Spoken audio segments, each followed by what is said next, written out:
Well, hello, everybody. I said I was going to walk away from this case with, especially with respect to my remote viewing.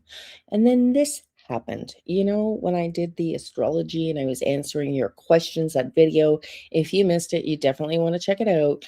But y'all were talking to me about a caller on the interview room a few nights ago who called in. His name was Erin, and he was speaking for a couple of hours with Chris McDonough on his live show.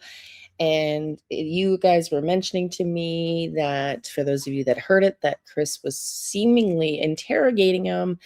And so I, unfortunately fell asleep after the first hour maybe of that.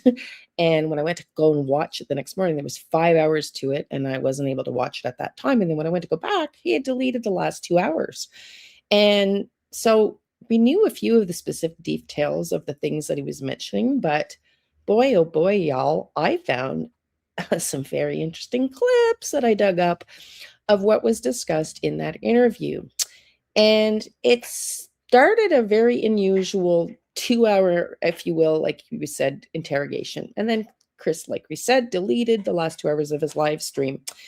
And he's also come out publicly, not only on X, but he also publicly made a statement, which I'll show you as well, saying that he really never suspected that guy. But I'm going to tell you what I think, because as I said in a prior video, he said a lot of things that made me wonder if he was either listening to me or connected in some way, because there was a lot of things that he said about himself that I had given in my report to the FBI. Well, it gets even more interesting. You're going to want to stay tuned to this jam-packed video as well. We're going to update you with some interesting news on Savannah.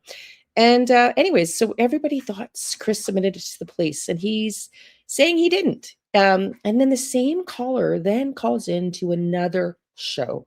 So let's just tell you what I'm picking up energetically, and as we watch this, and that this person's behavior is telling me something, and possibly all you, that's very interesting. So Chris is a retired homicide detective, and he is the person of contact for the police connections with the Cold Case Foundation. And anyways, at first glance, it seems like just another call, but then he stops dropping details that are very interesting and making statements that are very interesting. And apparently, Chris's radar goes up. And I tell you, I've listened to some of this because we dug and found some stuff here, and my radar would go up too, honestly. If you want to hear it, I'm going to show it to you now, and then I'm going to update you on Savannah. Just some very brief information on what's going down with Savannah. Y'all, let's do it.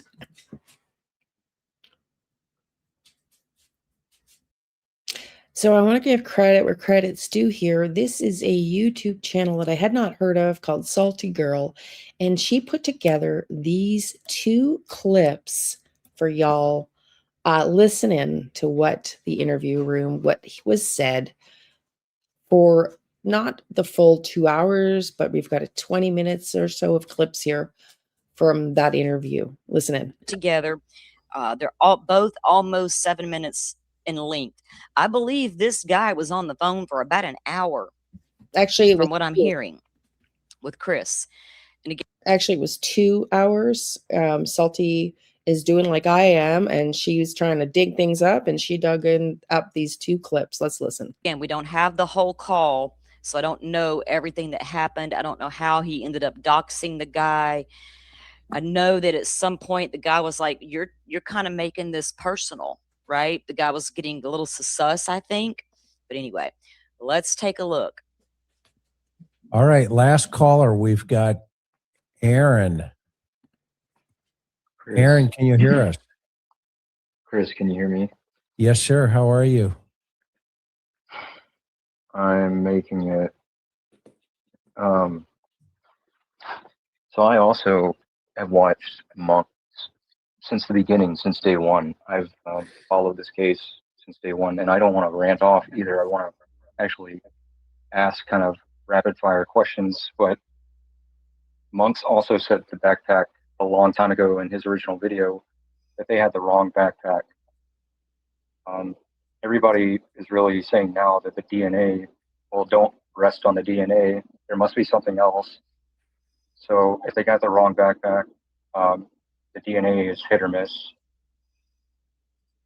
Likely no vehicle, maybe, but the TMZ thing too, with the ransom note, and this is kind of where we all know that this is definitely about money.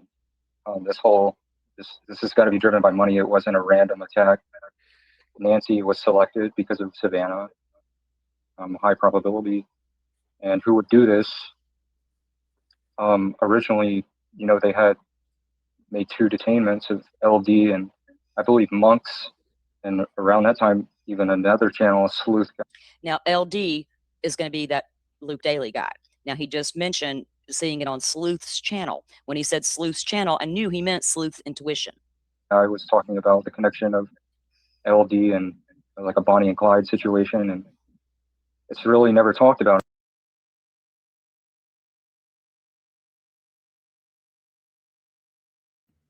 Sorry, I just want to add. He, I guess, sounds like may have got upset with Chris from what she's recording. And sorry, I'm having a hair day. Anyways, then he calls into sleuths. So how can you, I mean, I don't know what his beef is, but I know Chris took the 2-hour video down, 2-hour phone call. That's the last part of the live. And you're going to listen to Chris tell you exactly something in a minute here in a clip if you haven't seen it, what it wasn't according to Chris. But the guy seemingly was apparently, according to Salty here, upset. But then he called called this sleuth intuition again later. So I don't know what this guy is about. Well, I have a sneaky idea, but let's continue to watch here. Anymore, but the TMZ thing too. They said that Harvey Levin said that in their emails from the rat, they couldn't even reply back to his emails. Notice how he called the TMZ. I call him south of the border guy, right? Not the first batch of 2 letters that went, but the south of the border guy that kept emailing TMZ with I know stuff, give me a Bitcoin. He just called that guy a rat. I found that really interesting and strange. Why not anything else but the rat? Yeah, Okay. it's like They wanted to, right? Like the rat. so they were to either just listen to his instructions or pay. So really, who do you guys truly feel like at the heart could be responsible for this? Because you said a few callers ago it's probably someone in her orbit. And yet there's a lot of like coincidences with the ransom. And I think about the Zodiac a lot. I don't know if you guys are with the Black Dahlia thing, but the Zodiac sent letters too. And I feel like, well, originally, there was letters sent. So that's a coincidence. That the car driving around that night with a lady is also a coincidence, even if it's not connected, but there are a lot of those as well. Okay. I don't know why he's referencing the Zodiac, but when one of the ransom note responses to the ransom notes came out and Savannah made a comment and a reference to, was it The Silence of the Lambs? I can't remember, to a movie. So I'm really interested in why he's bringing that up, but we're going to keep listening because it gets super duper interesting. Wait for you here for it, because he makes a reference to a medium. I'm a psychic medium. I don't know. And I suspect the guy's like very doubtful the guy's talking about me, or if the guy's been watching me, because he makes a lot of references to what I included in my report to the FBI. And I don't know why or who the medium is that he's listening to, but keep listening, buckle up. A lot of coincidences, circumstantial things that are just kind of not talked about anymore. That's a great call, Erin. Think of so who do you think it is? He My says original dog. When this day one, I thought it was the cartel, because I feel like my gut just told me, you come up there that prepared with the gun in the front, it just looked like either cartel, but then a gang, thug, someone of that nature. But they clearly were staking out the place. So I don't know how I feel about the international thing anymore. And if it is someone in an orbit like LD or someone even in Tucson, then I mean, I think that is a dog. Apparently, he called into Sluice afterwards and said that that was a dog. And apparently, I mean, it sounds like a hound maybe type of dog in the background, but it's definitely bizarre while this was going down. It didn't add to the element of intrigue. That's for it did not, it did rather add to the element of intrigue. Let's go.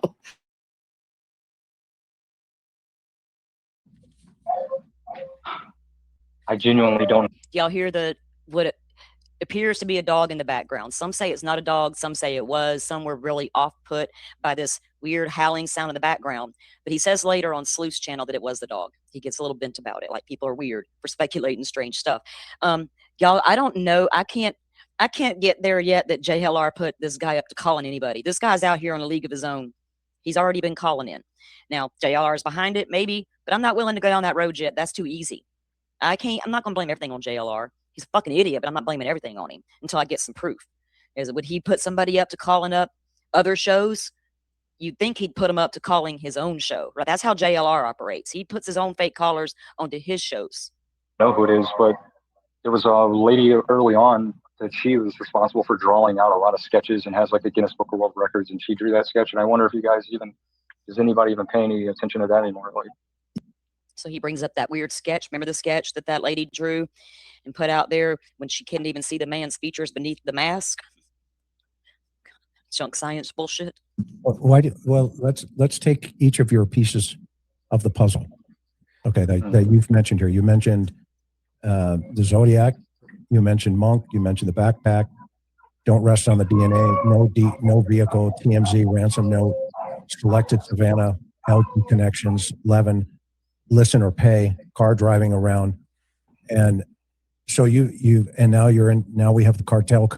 That you've mentioned the cartel. So it sounds like you're kind of all over the place. So where do you think? Or let me ask you this. Let me break this down one piece at a time. Why are the cartels involved in this? Okay, so everybody was originally saying, why not pay the ransom and you can get $1 million? Why only ask for 1 Bitcoin? And you guys know this, that you can clearly obfuscate yourself online. And I worked with a guy before who was telling me he used to buy people's identities and credit cards online. And I know there's ways to even transfer Bitcoin anonymously. So with the perp guy and just his presence from day one, my gut was that it was organized. And then with the ransom, like it was organized. It wasn't just someone. It just felt like definitely more than one person even. How do you that picture was my gut. I'm sorry? How do you picture this guy? What's your picture of a perpetrator? What do you mean by that? Like his face visually is? No, well, I mean, you're describing his personality. You said he's organized. Okay, so how do you picture him in terms of in your mind? Where do you put him in a profession? I mean, obviously he's got some type of sophistication in relationship to, the ability to maybe manipulate, like you're talking about the dark web, and dig deep and figure out a way, to hide yourself. So what kind of profession is this guy in? I think Chris is clearly trying to smoke this guy out. You're asking a random caller to profile Porch Guy? Or you're hoping he trips up and tells you something? Sir, I see what you're doing. the important question is that if you guys even believe that the ransom and this are tied together, because if the perp guy is part of an organized, even just an organized, like a criminal. And I respect your call here very, very much. I'm curious as to how you read the LD connections. Well, the LD was like the first real, and wasn't even pulled over. I mean, I guess, and now you have people saying, well, the FBI is building a case, and perhaps they are. So he's not being talked about anymore. He just kind of fell off, and yet he was detained. They must have had a reason to even get the warrant, and there's more similarities. He has a girlfriend that he denies having, and they're involved in stuff. And apparently, I believe Monks or Sleuth or someone said that his girlfriend was like Nancy's niece. And so there is kind of a triangle there. And, well, I guess that was the first real suspect, but it fell outside of the cartel thing. And you have to understand the cartel, that was just my first day. And then more and more happened. there's things that he says, like, you have to understand the cartel.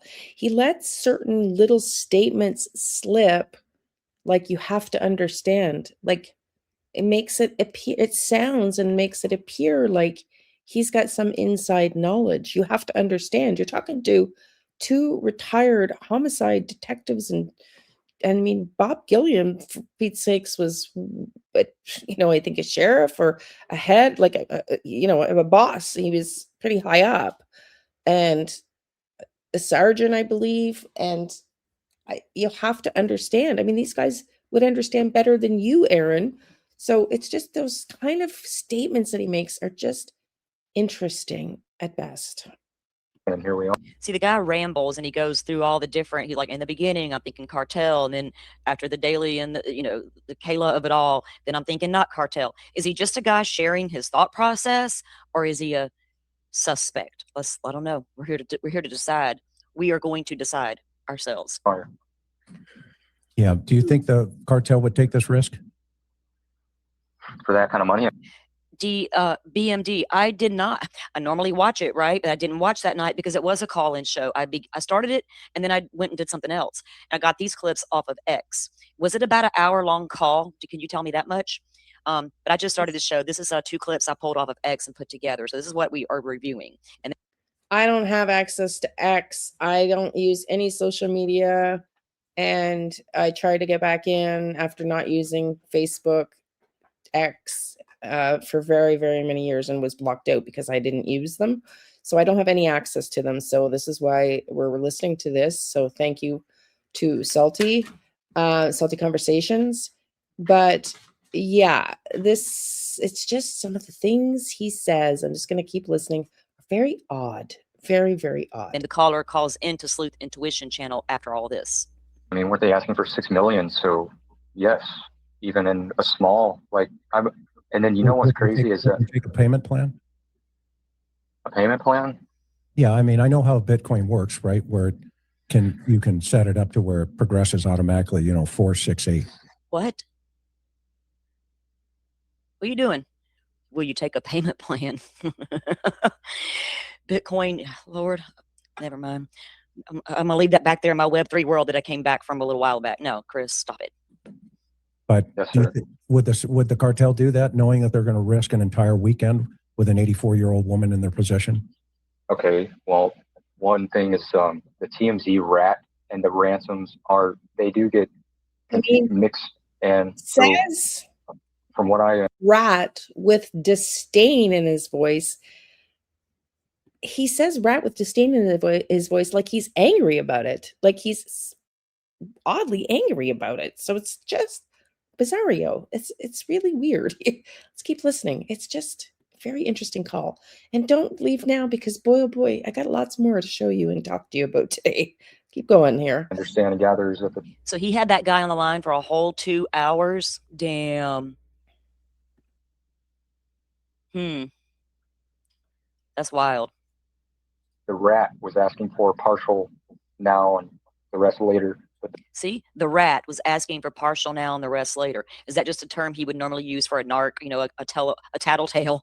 Or is that, that could be his normal way of speaking? Or he could be mad and calling the guy a rat, that dirty little rat. I don't know. the other notes were asking for like 6 million with a true deadline. Right. So And what's your logic to why the cartel would send it to a news agency and then a media agency as big as Hollywood, i.e. TMZ? Do they want that kind of pressure, you think? I mean, I'm just curious of what your thought yes, process. sir. Yes, sir. Now that we're in day 100 plus, I no longer really feel strongly about the cartel, and I diminished that position down to even like a game. I think Chris also may have texted Bob because they're on the same page. You're going to see that coming up. Member or someone like I was speaking about, just that's connected, and you don't have to be in a cartel. Even someone in the Tucson area or close to the border that's just good with being a criminal. Oh, Butterfly, if you saw Big City Dan like I did, Maureen's like, you better give me that phone call, Chris. I need to evaluate, sir. Let her have at it. Let her have at it. Yeah, no, I respect that 1,000%. Bob? Erin, Yeah, so I'm not dying on the hill of being cartel at all anymore. No, I know.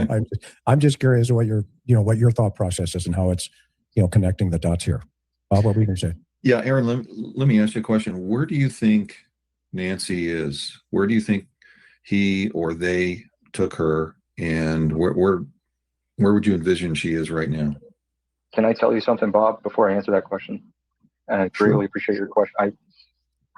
I once went to a median in Lafayette, Louisiana, because I'm from Louisiana, and one of my friends just asked me to go, and it was out in the middle of nowhere, and this guy apparently was in the newspaper A medium. for solving crimes. I mean, he was the real deal. So I just wanted to mention that. It's just, I'm not a medium at all. I'm not even alluding to that. I had no idea really why I told you that, but just, I am kind of really obsessed with every facet of it, so. Okay, I don't know why I told you that. I went to a medium, but I'm interested in every facet. Is this guy watching me? Is he watching other psychic mediums following this case? It's incredibly bizarre that his wife was a nurse. He's from Phoenix. He's got this porch. He talks about Nancy being concealed. There's just very many interesting things. Let's go. Let's keep listening. Answer your question, at this point, I mean, I feel like she has to be just concealed somewhere. And especially if it was someone that set a deadline, wanted money, it got so big. Bob asked that question for a specific reason. They're trying to smoke this guy out and get any information they can in case he is the guy. That is the vibe I'm getting. Of course, I want to know where they took. I keep saying, where'd they take her? I can't leave the neighborhood. They can't leave the house. I can't leave the neighborhood. I've tried multiple ways to get out of that neighborhood. Which way did they go, right? It was always what I want to know. Which way? Toward Cali? Toward New Mexico? Did we go south toward the border? Where did we go? That's my question. So Bob's like, where would you take her? Where did they take her? Concealed, butterfly. You gotta dispose. That's what I feel. Okay. Well, I agree with you. She rather has to be somewhere. I mean, obviously she's concealed, right? But I mean, what do you think this person or persons did with her? Do you think they took her to the desert, to Mexico? Do you think they've concealed her somehow in a home, or what's your sense on that? This is a very interesting line of questioning. I hate that I missed the whole call. If I even knew the answer, it's $1 million question, and I understand that. Because I'll be honest with you, I'd have done the same thing these guys are doing. I'd have been, let's talk. Tell me more. Yeah, I got questions. I'm not going to run you off. I want you to talk to me. Concealing and disposing are two different things, and I don't even know which one it is. But I originally also looked at the landscape and even the egress from day one, and I probably had the egress before it was even it was literally one road, and you just had to make a right and another right and another right. So, and what? That was interesting right there. I'm sorry. What did he just say? Hold on.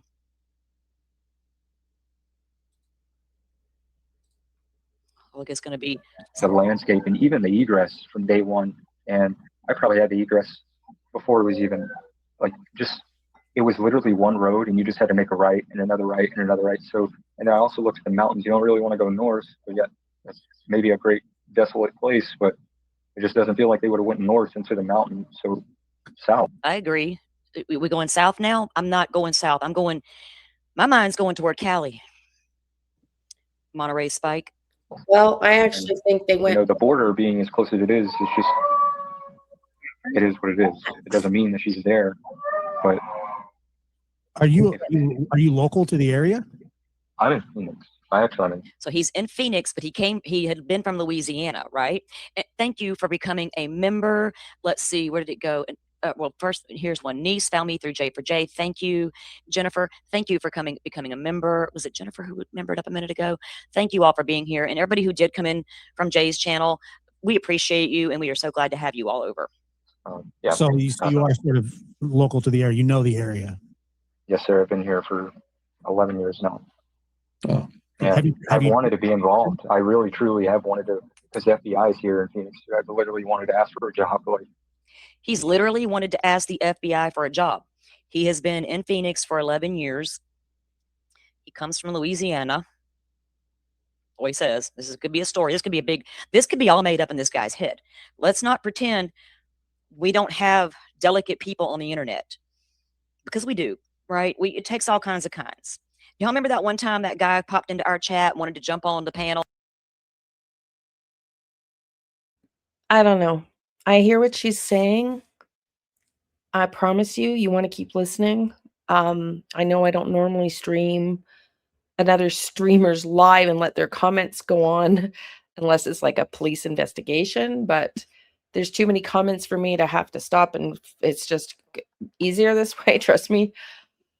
But I think they did go north, but I don't think this guy sounds like I heard somebody say maybe he was on the spectrum. No. This guy is very interesting. Let's just leave it there for now, and I'll tell you later a little bit at the end, a little more. And whatever, and we were like, okay, we'll bite. And then when he got up there, he was this weirdo, and he did not look presentable, and he wanted us to watch what was it he wanted us to watch with him? Old forensic files or something, right? And we were like, dude, what? It takes all kinds of kinds, right? That's just what I'm saying. This guy could be somebody with a serious mental problem. It could be an up and up guy. I don't know, but we're going to continue to evaluate. I do believe the guy might have a little bit of a problem, but I don't know for sure yet. We'll continue to evaluate, especially when we get into the sleuth intuition part where he called and he shows us just to help, just to see what they know, and just to help and be critically thinking, just because this is, it's so critical, and I'm very attached to it. Last night's interview room. Okay, so that was the two clips I put together from that caller. And we're going to refer back to, there's going to be some clips where his voice, right? So if you listen to the voice, when we get into the sleuth intuition, we'll do it again. But to see if we can compare, does he sound like the Richard Nolette guy? Actually, I think Sleuth puts a little bit that in his video. Now, after the interview room had aired, Big City Dan was live and he had Maureen on the panel. People began to tell them about the call. All right. And I put these two clips from that live together. On the interview with Chris and Karen. I don't know if Great Bob. podcast. Oh yeah, we absolutely love the interview room, and I'm forever loyal to them. I really appreciated them having me on the show early in this thing. But I guess they're saying something came on last night during the show. I unfortunately was unable to watch the show last night. And Maureen, you were traveling, so I doubt that you did. No, but I heard some interesting stuff came up. Do you want me to see if one of the guys can join us? No? Oh, yeah. Heck yeah. That'd be awesome. Oh, yeah. Bob Gilliam said he could join us by phone right now if you want. Should I just do a telephone call? Okay. So Maureen reached out to the guys on the interview room and Bob responds. But Bob was out to dinner.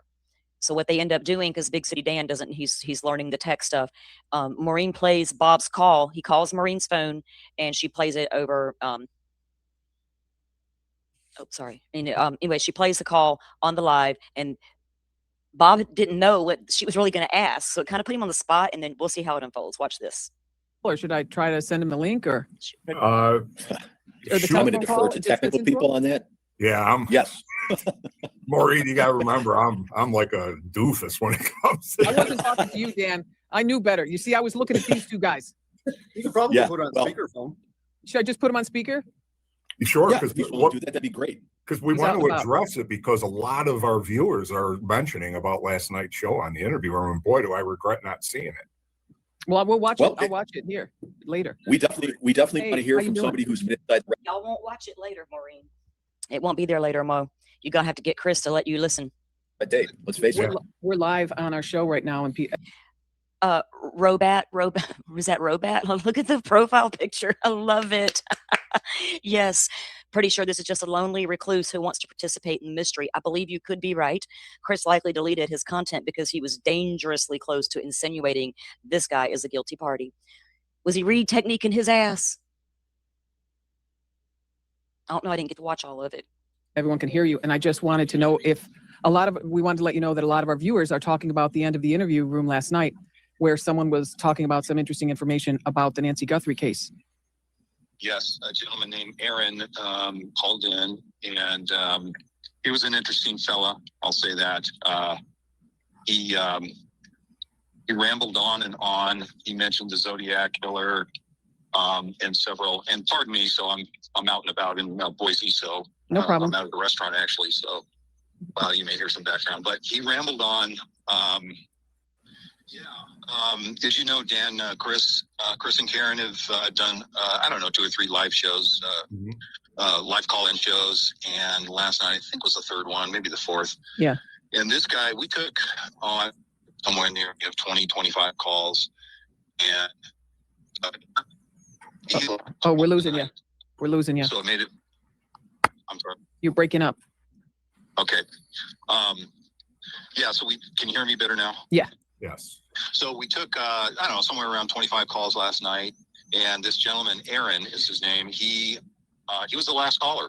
So, it just made it, it was a 5-hour show last night. Oh, God. And, so pretty long. And, but a very interesting end to the show, as I'm sure you can imagine. And, all right.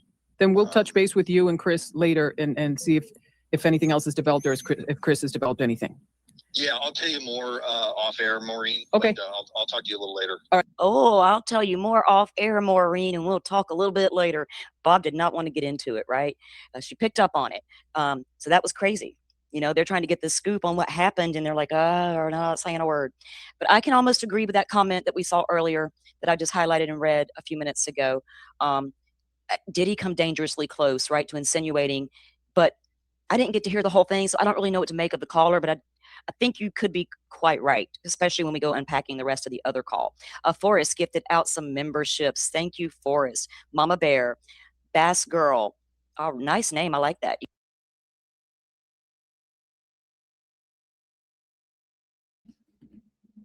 So I think he's either one of two things. Chris either became concerned that he was falsely accusing somebody or was called out for falsely accusing somebody, or he actually does suspect this guy has some connection. I'm leaning on the latter, truthfully, for myself. Just listening to him, he makes very odd expressions. I haven't remote viewed or tapped into this yet, but I'm granny duty, nanny duty, which I love, since Sunday. Today's Wednesday, and I've got my granddaughter napping. So I'm doing this while she's napping. So I'm not going to be able to remote view this today, but I did use my pendulum on this last night, and it gave me when I asked if there was a connection and this gentleman had actual knowledge, I got an affirmative. Actual knowledge. Okay, let's keep listening. I've got this lady has some very interesting things to report and some updates for you as well that I'm going to bring you. You like to catch bass? I love to go fishing. Do that a lot around here. Doug, Robat, welcome in. Amber, My Wrench, Angel Eyes was already. Trial Tourist. Nice, welcome. Skip to Malou. It's just Irish. Welcome in, everybody who got a membership. We appreciate that. Forrest, thank you so much for gifting those out. So I'm sure that Maureen got to hear that whole take on that, right? That as soon as they ended that live with Big City Dan, she was like calling up Chris going, you got to give me the scoop, my guy. They're all in like this little private group chat to begin with. They have talked about it numerous times. So they were probably all evaluating last night what's up with this guy. But I wonder if Chris is aware that that same guy called into Sleuth Intuition, right, afterwards. And he was a little freaked out about what happened on the interview room, okay? Especially when people began to speculate about the howling in the background. Miss Woozy, where the hell have you been? I was just thinking about you 2 days ago, and I didn't know what to do to reach out or how to reach out, but I had been worried about you and wondering about you. So I'm so happy to see you in the chat. Welcome in, sweetie. I really was worried about you. Everything good? I hope so. I was going to ask my girls, anybody seen Woozy lately? Because we have not seen you. 2008.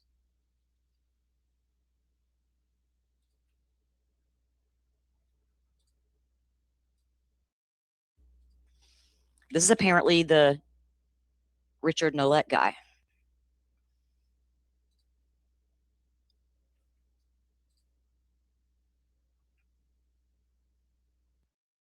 Brian, do you watch all our bullshit?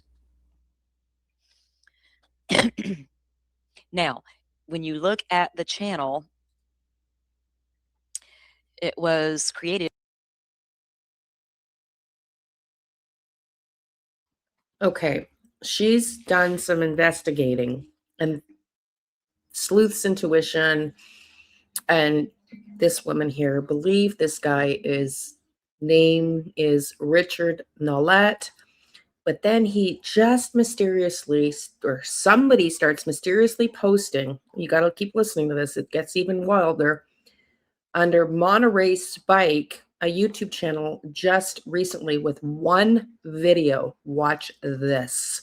In October 30th, 2008, and it says one video. And it's the upcoming video, right? We'll turn our notification on. Oh, no, notify me. Notification was already on. Sorry. We have 4 people waiting. I don't know, guys. What do y'all make of that? Okay, so we don't know if Richard Nolet and Erin are the same person yet. Could be. Why not, right? Why, at this point, anything is possible. I'm surprised people aren't saying that was really Tommaso throwing his voice to throw off everybody in the investigation. What? That's what I'm gathering, Doug. So Brian put the video out, what, guys, weeks ago, didn't he? About the neighbor who said that they got the package there for Brian. And apparently it was from that guy. But Brian hasn't confirmed that anywhere. Okay. We'll get into the criminal network stuff in a little while, but let's. So y'all remember when Brian was interviewing one of the neighbors and he got mail from somebody? Somehow they're claiming it's the same guy here, this guy in question. Keep listening. First of all, and apparently if you speak ill, I'm not speaking ill of anyone. I'm just reporting on what's out there and what has happened. Because apparently if you talk about a grown man on the internet, they get real butthurt. They block you. They don't want to talk to you. They want to dox you. They want to call you names because they're just grown men. I don't know how, I can't explain it. Because that's who's doing it, is the grown men. Hell, the men block me on the Twitter or X faster than the women will in a heartbeat. Won't you, JLR and Criminal Network? Oh, I don't even know why. For posing a question? Anyway, let's get on. Let's get on. Let's get it on. Okay. Playlist.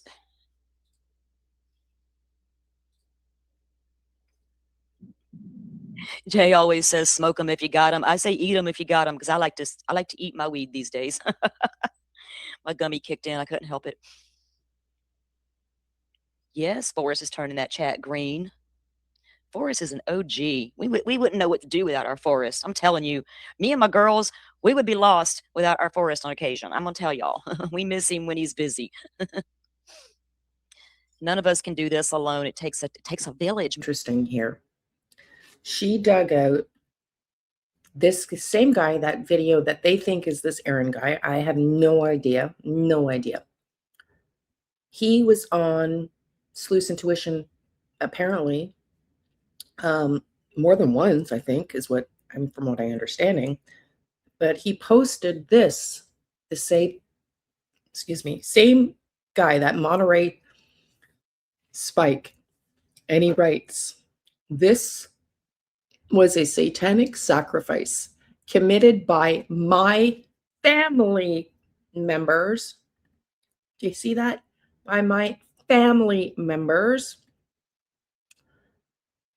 Nancy was killed for her Christian beliefs and to destroy her children, most especially Savannah Guthrie. All of this was planned more than 6 years in advance and is outlined in September of 2019's Burger Chef Cipher. I have no idea what that is. This also serves as a map to Nancy's dismembered remains, which will be found in Rose Canyon Lake. 3 plastic bags wrapped in netting and weighed down, deposited into deep water near the dam under the light of a full snow moon. What the TF? What the TF? Okay, keep listening, because this is just bizarre. Spike. It says this was a satanic sacrifice committed by my family members. Nancy was killed for her Christian beliefs and to destroy her children, most especially Savannah Guthrie. All of this was planned more than 6 years in advance and is outlined in a September of 2019's Burger Chef cipher. This also served as a map to Nancy's dismembered remains, which will be found in Rose Canyon Lake. 3 plastic bags wrapped in netting and weighted down, deposited into deep water near the dam under the light of a full snow moon. The fuck, dude? Monterey Spike. What in the world is that? All right. So that guy's going to premiere a video soon and explain to all of us this Burger Chef cipher nonsense. Oh, Lordy.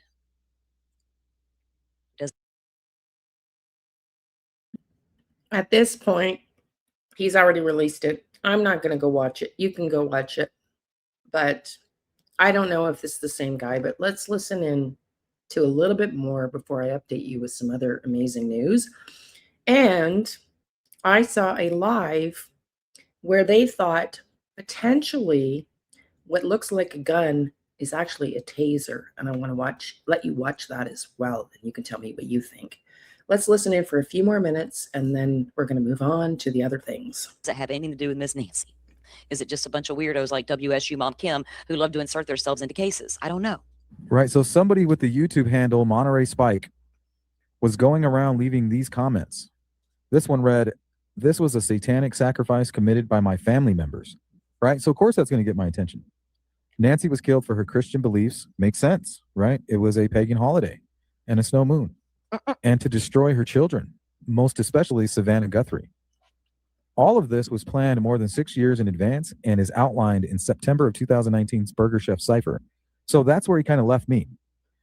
But either way, while we're talking about it, this individual shows up in the chat. I think somewhere around here. M-I-K-E? Well, his full name is Michael, but he goes. Okay, so that's him. So let's listen to Richard. This is Richard's voice. In Monterey, in old Mexico. I like that song. Oh, here, let me take this off the screen. I read the burger information. Yeah, just turn off the video Just in the mute background. it. So he just called in. Let's listen. This is the first time I talked to him. Yeah, let me. Just a second, please. Sure, take your time. You let me know if you think it's the same person. Okay, so they're getting Nolette queued up to listen to his voice compared to the Erin caller. Doug, in my opinion, it's legit whether or not you believe the interpretation. I don't know what it said. I'm gonna have to watch the guy's video premiere because I don't know. I didn't jump in and deep dive it. I don't have any clue. I know that Sleuth kind of like deep dove it on his channel, but I didn't watch the whole thing of it, right? So I don't know what to make of any of it. I don't know. So it should sound better now. I paused the video, right? Yeah, you sound great. And you said your name was what? My name is Richard Nolette Jr. Richard Nolette Jr. Now, did you guys recall what the voice sounded like on the interview room? We're trying to see if it's the same guy or not. Or are they different? So now I'm going to let you listen to another live streamer who talks about this called Patriot Pride. You can listen to their whole stream. It's like the Nancy Guthrie we may have proof that this is the Porch guy. They really are on the theory that this Erin guy is the Porch guy. But I want you to hear just his recap on the points that he said that were important. And they're going to show you why they think that this Porch guy had a taser, not a gun. So let's listen into what they have to say here. Okay, let's do this together, folks. Do all the likes and everything if you can, please. I really appreciate it. So let me get to here, and let's see if I can go to share my screen here, and let's bring it up. So here are some of the key points from the call-in the other night. Okay, so Mike, this is going to be important. Some of the stuff's going to be real important as we get through this and we start kind of picking through what this guy said and how we relate it to some things that that actually occurred. So the guy's background information, and one other thing, I do want to point this out, Mike. So he called in, and I was telling somebody, that I'm like, this is not this guy's real name. I told somebody while I was watching, I'm like, this is not this guy's real name. And sure enough, there's another YouTuber, and again, I don't want to call any names, but another YouTuber thinks that they actually found the person. They think, not sure, but they definitely, we think, called in with a pseudo name, Okay. right? So I mean, that's understandable. yeah. Can we listen to a few minutes of it? Yeah, we can if you guys want to. But let's go over this stuff here real quick, and then we'll get back into that. So anyway, all right. So the background from this person. So they're from Louisiana. They left Louisiana at age 22.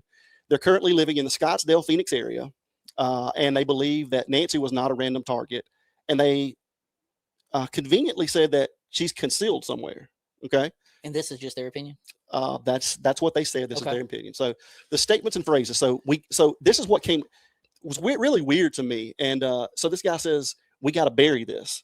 And then he immediately says, not her, we got to bury this. Talking about what he thought the perp might have thought, because that it got so large. He was thinking that this thing wouldn't get as large as it was.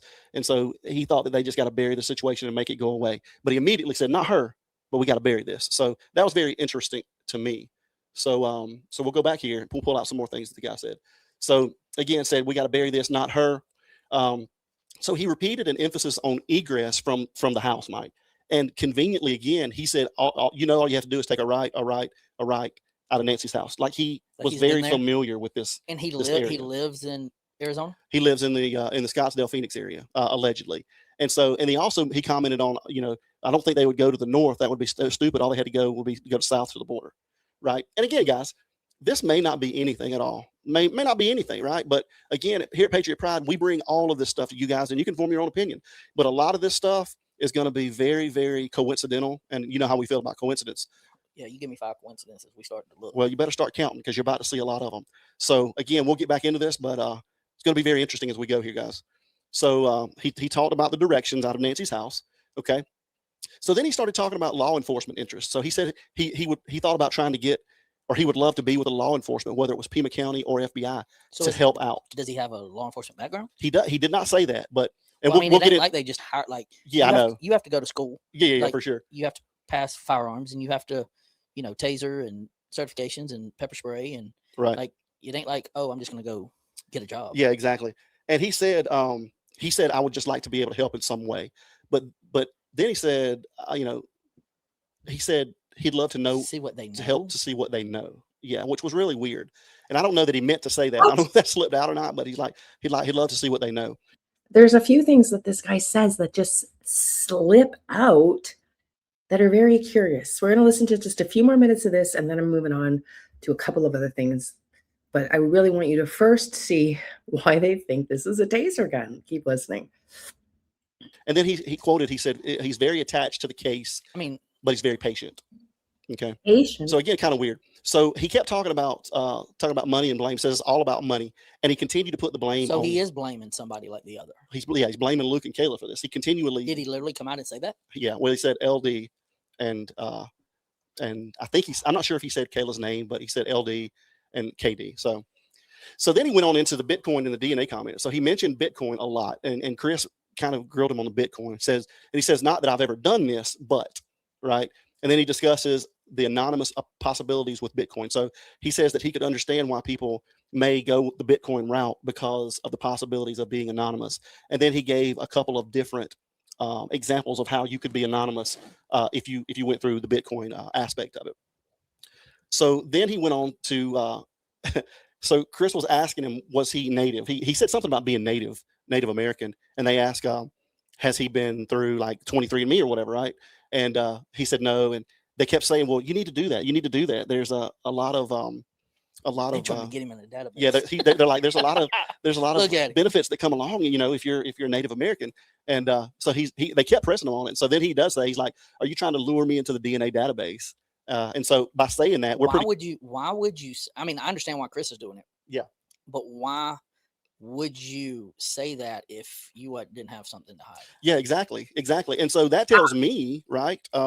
That tells me that he's not in there, and he knows he's not in there because he's telling them, I know you're trying to lure me into it, right? So that's what that told me. So then he went on to talk about yeah, he went on to talk about crime and technical references. So he says this person's done it before, possibly with identity theft or other crimes.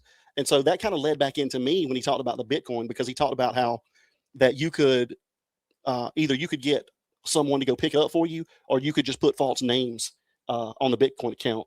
So it kind of led back into me. I'm not super familiar with Bitcoin, but like that's the point I have in the Bitcoin is so Yeah. you can't like it keeps a legal trail of like Yeah, where it goes. Exactly. Yeah, certainly. And so then this was kind of Plus, he also said that he knew people that you could get fake identity with. Oh my God, this is just, it's weird. Keep odd to going. me. He says that he has experience being a DJ before. So And he's out in Arizona. So that led me. So is he in that scene? So two things that led me to think, well, okay, DJs, maybe they have bike lights, right? Yeah. And then like you just said, it was like, hey, I wonder if he has any ties to this underground music scene. So it was very interesting to me on all of these things that he was talking about. And like I said, he just kept on saying one thing after another that led to some very weird coincidences to me. So so we'll keep going. So his career. So he says he's a handyman now, right? And they kept trying to get him to say the name of his business, and he wouldn't say the name of his business.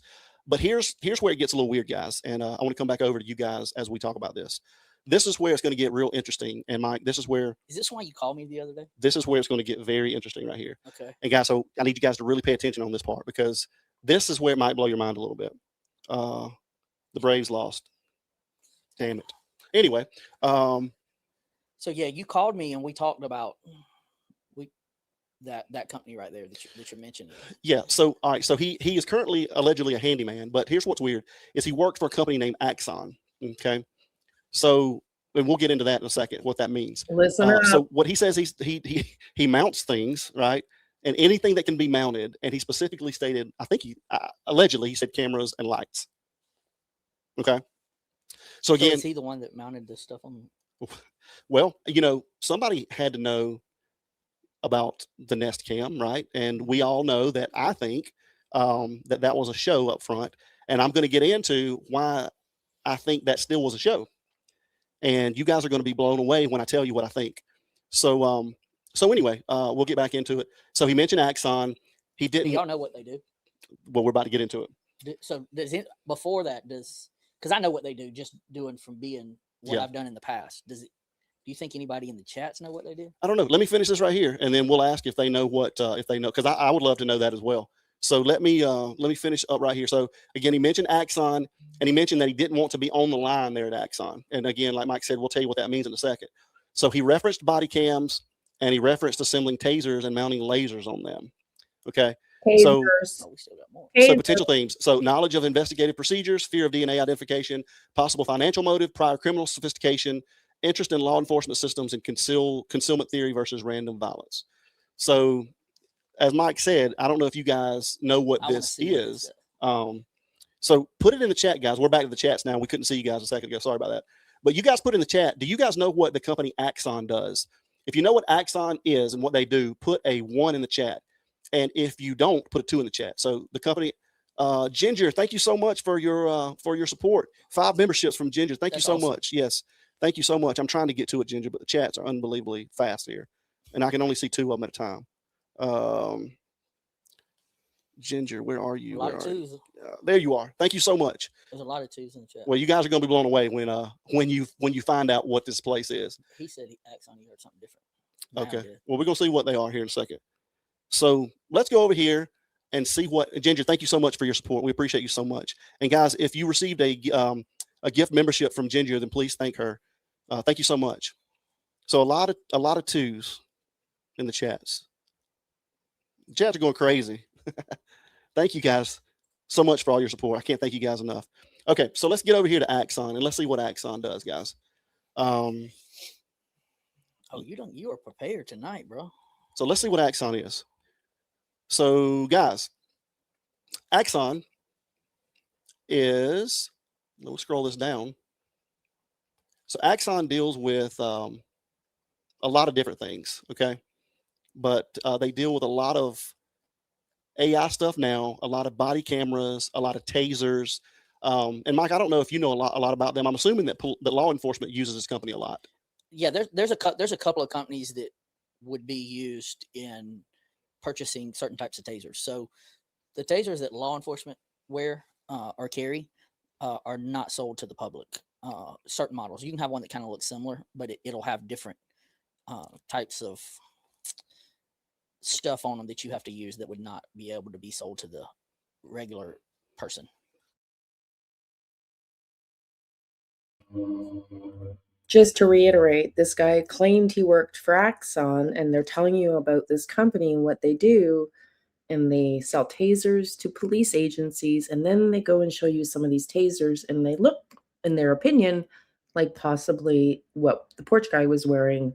So let's keep listening for a few more minutes, and then I'm going to wrap it up with Chris's statement, and then 2 quick pieces of updates on Savannah and the case. Let's go.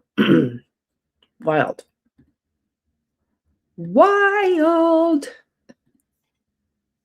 Good point. So here's just what he said. Who we serve: law enforcement, federal, enterprise, fire, EMS, corrections, and campus.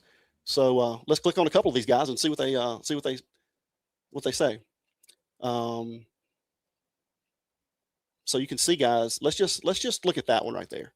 Let's let that image sink into our heads a little bit, guys. Okay. So just check that out. Have you ever been tased? I have not been tased. Dude, that sucks. And I do not want to be tased. I'd rather be sprayed than tased any day. So, guys, is this interesting to you guys? Did anybody know that he worked for a company that works with specific body cams, cameras, and tasers? I don't know if you guys knew that or not, but I got to bring a picture up real quick, guys. So bear with me. So I just sped it up. You can go watch their full live if you want. But the gentleman with the blue pants was in law enforcement, and he was saying that the gun in the holster, if it was a gun, could have been one of these tasers that looks like a gun. Let's listen for about 30 seconds, and then you can watch the whole thing if you want. What do you think? Do you think that that could have been a taser? I mean, it fit oddly in the holster. It was a mismatch. It wasn't the right holster. The holster looked like it came from a Toy Story movie. I mean, the whole thing was ridiculous. What do you think? Could it have been a taser? Just listen to 30 seconds, and then we're going to move on. Converted those pictures over to color through the enhanced AI system that we are able to work with. And again, we don't know, right? It's AI. But when we did that, this is the actual picture that I put in color that you guys are seeing here.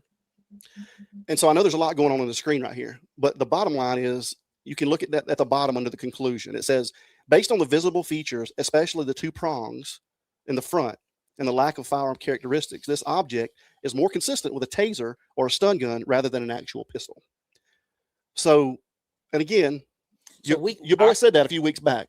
So the type of taser that we carried was called an X23. Yeah. And it was more of a compact. It's almost, I would say, the size that I'm familiar with. It's almost the size of like a subcompact Glock or something. Yeah.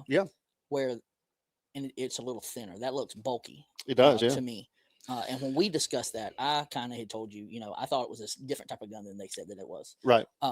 And to me, when you asked, I was like, no, that looks like a high point. And that's the type of pew-pew that I thought it was. Right. So they ran it through AI and thought that this guy on the left is Porch Guy. They just put color in the photo. And according to the AI thinks Porch Guy is wearing a taser, not a gun. Wow, if that's true. Okay, let's move on. I want to show you briefly Chris's statement about this whole thing, and then 2 very quick pieces of information updates that you need to hear about. Let's go.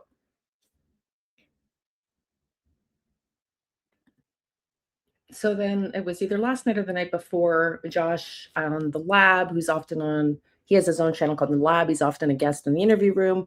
He bring this up at the beginning of the live, and just listen in. So we'll take some calls tonight and some questions about true crime and things like that. Before we start, let's just get this out of the way, because I do not want the whole show based on this, and I want to just get it over with.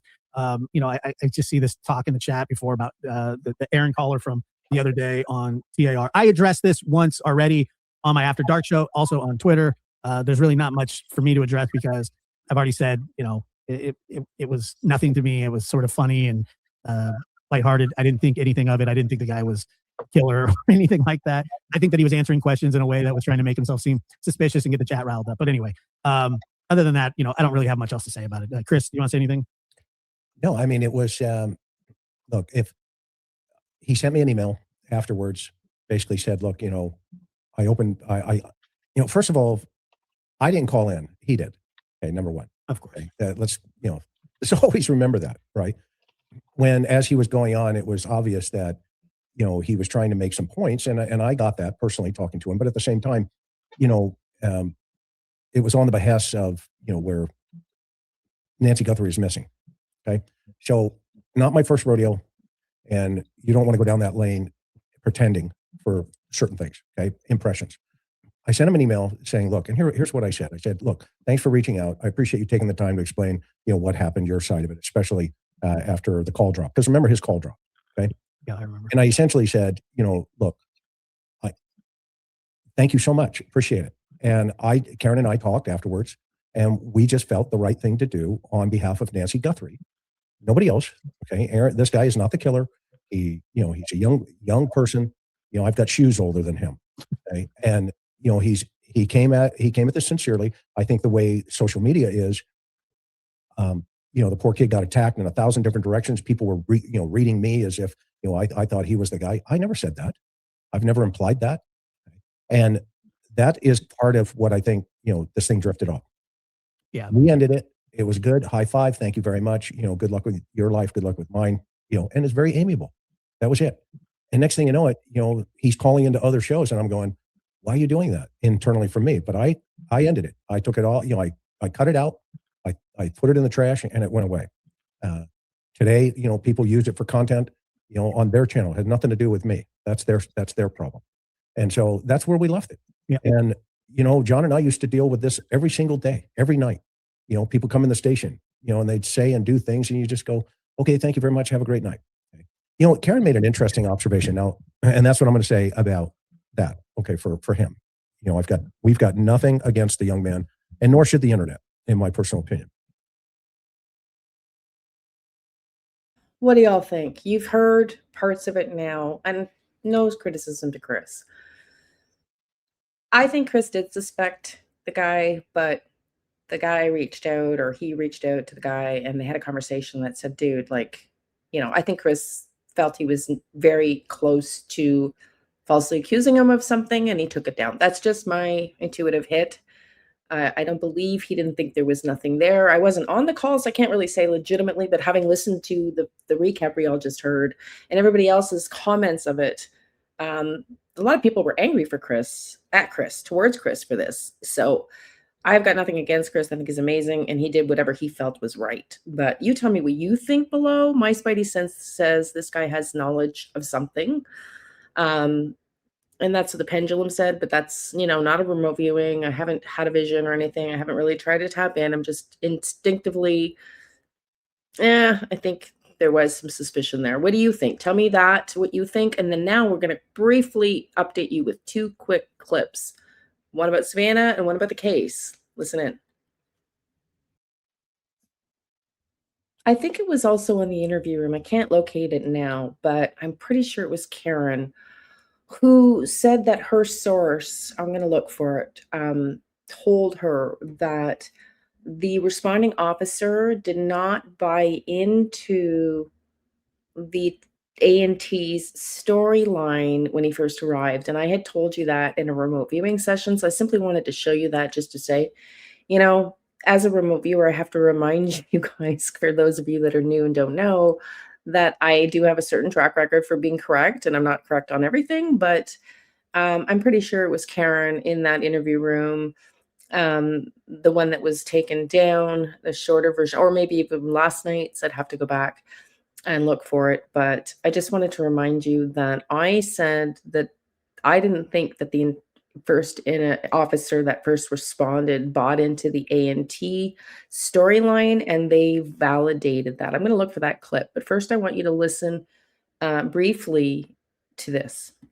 one of my sources close to the investigation I was talking to, and I was told that, there's this task force made up of the FBI and some of the detectives from the Pima County Sheriff's Office that just worked the Nancy Guthrie case full time. And they had a meeting last week, which I guess there was a lot of buzz about what this meeting was going to be about. And it wasn't really that significant. It was just a check-in meeting. And I was told, which I wanted to see what your take was on this, that it was really to make sure everybody was okay. What do you think that is it just sort of could that just be, it's been 3 months, just want to, keep the energy high? What do you think that means? Well, when you're on a task force, you're always doing those kinds of meetings. And initially they were probably every day, and then they went down to 3 times a week, and then they went down to 1 day a week, et cetera. But you have to get together and you have to get focused, because some of the things that the FBI agents are doing are obviously tied into what the Pima County Sheriff guys are doing. I spent many years on task forces, so I understand how they work very, very well. It was my favorite assignment. I just loved being on a task force. But it's like, are you okay? Meaning, do you need anything else? Do you need any support? Do you need anything to further the investigation of whatever vein you're in right now, or whatever road you're on? So like if we were doing a wiretap, we would have some people would be in charge, like DEA would say, oh, we're going to be funding the wire, and we'll do it at our wire room. And then we'll have FBI agents doing the surveillance for that. And then we'll have analysts, maybe even from another department, working on other aspects of that. And, it just goes on and on. So you can do things, you can work together and you can do things, but you have to check in all the time. You also have to say, hey guys, while the analysts were looking at A, B, C, and D, we discovered that this person here that we thought may have been on the back burner, a couple of weird things happened. What ideas do you guys have that we should be working on? Or is there some aspect of this that you guys would like to handle from this point forward until we meet again, so to speak? So there's all kinds of interactivity, and you try to make it an inoperable, or you try to make it a situation where there's interoperability with regard to the communications. And you do want to check in with each other. Hey, are you guys cool? Do you have everything you need? I think that would be, in my opinion, that would be more the case. Unless, of course, the morale is so low that, these guys are having a hard time, which could definitely be the case, because this case is brutal, man. This case is like Atlas with the world on his shoulders, and all these guys are doing everything they can. And I don't know that I've ever seen a case where there's where there appears to be less forward movement, but I would say that that's probably not the case. I would say that there probably is movement, but they're building a case against, one or more individuals. Well, let's hope. Gosh, let's hope Maureen's correct. Okay, I realized I remembered where that clip was. It's not important. I'm going to show it to you on the next video because I remember where it is. But just to remind you that there was some deep dive being done by Karen and Chris, and they introduced it last night if you want to hear it before, but I'm going to show it to you again. What I said exactly was that the interrogating officer, the first officer to arrive, did not buy into the A&D story. So I said that in one of my, I think that the last 3 remote viewing sessions I did in Nancy. But lastly, I should say, not firstly, lastly, I want to update you on Savannah. Let's go. Y'all, did you all hear that JLR and what was it? Oh my God, the Voices for the Missing, I think, found a pajama top. Well, according to ChatGTP, when I type in Savannah Guthrie announcement today, it says Savannah Guthrie announced major updates in the ongoing search for her abducted mother, Nancy Guthrie, with reports indicating that clothing matching her mother's was found near her Arizona home, and Guthrie has spent hundreds of thousands of dollars on private and guest investigators. A more detailed breakdown of Savannah Guthrie's announcement and news includes abduction case update. Investigators reportedly discovered a pajama top and additional clothing items on disturbed land roughly 30 minutes from Nancy's Arizona home. Authorities took possession of the items. Well, y'all,